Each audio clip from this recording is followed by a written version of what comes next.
arthritis, so we're going to make a tart. This is 2 cups of flour, organic. This is 12 tablespoons of butter. Here we go. Does that look good already?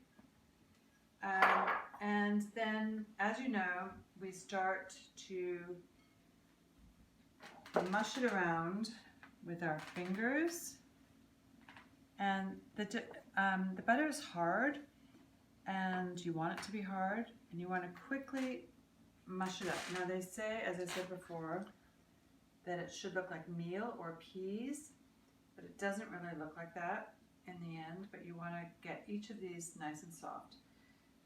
Squish them and then move the flour around in them. And you kind of have to do this for, I don't know, a whole bunch of minutes.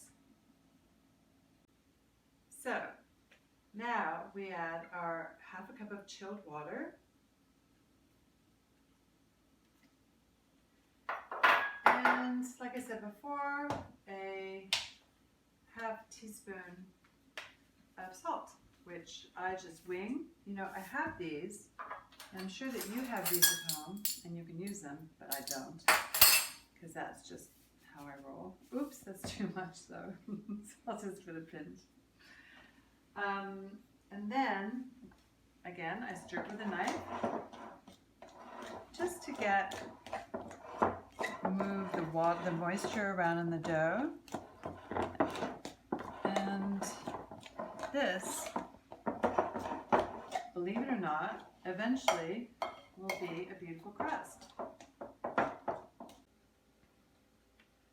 Okay, so that sloppy, messy stuff became this ball of dough, right?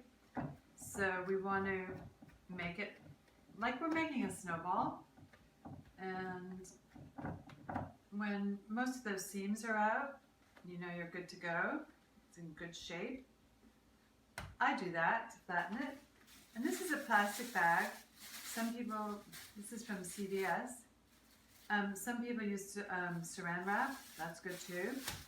And we just give it a spank and we chill it. And we let this chill for, should chill for like half an hour in the freezer or an hour in the refrigerator.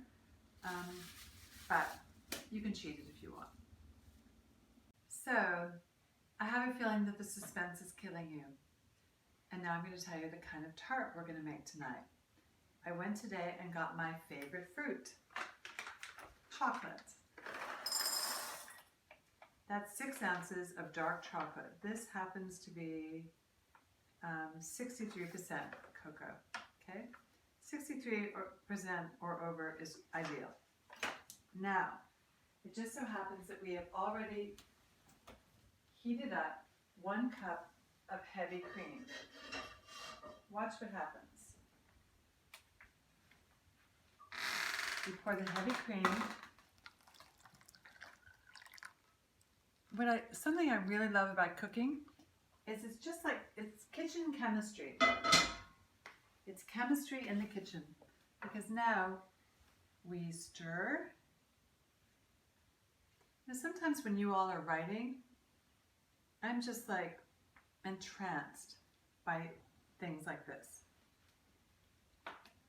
And you just stir this very gently because you don't want any bubbles. One of the reasons I started Tarts and I allow myself plenty of noise is because you can't be lonely when you know someone's cooking for you. Writing is pretty lonely, or can be, but not here, and not even in virtual tarts. So I've rolled out that ball of dough, and now we're going to trim the dough onto the tart pan. This, by the way, is half of that ball that we created before. The other half, you can make a tart tomorrow or next week, because dough keeps in the refrigerator. So we lay the rolled dough onto the tart pan and do it quite loosely, and then with your thumb and finger, you trim it. Go around the edges. And again, this is very satisfying, very fun. And then you gently pull away the excess dough. And this becomes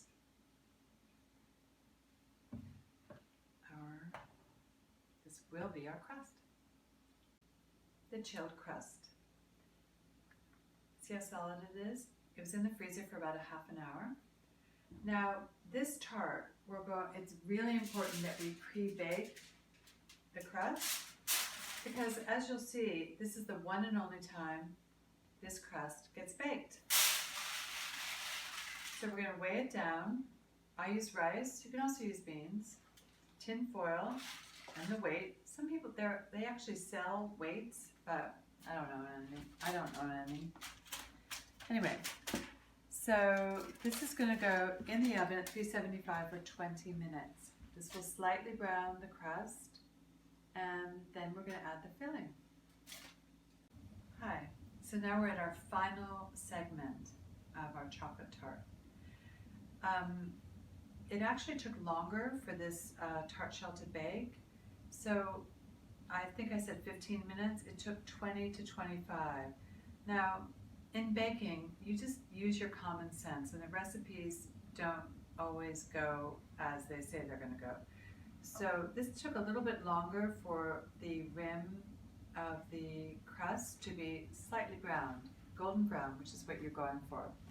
Then I carefully lifted the shell from the pan, and I used a knife to separate the base of the shell from, you can see it caught a little bit here and there. That's not a big deal.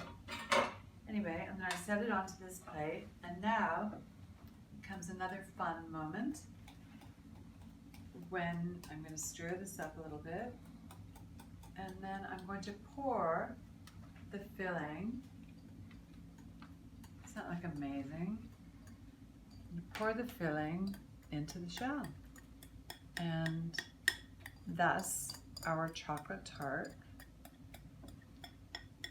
starts to look like a chocolate tart. Now, I'm going to save this for later, obviously. There's no more baking. Like I said, there's one baking with this tart, and now it cools. Now, if you want to speed it up, you can put it in the refrigerator, or you can just let it sit out for half hour, 45 minutes. It sets pretty darn quickly. And then, as you know, you have a delicious chocolate tart, a great reward for writing.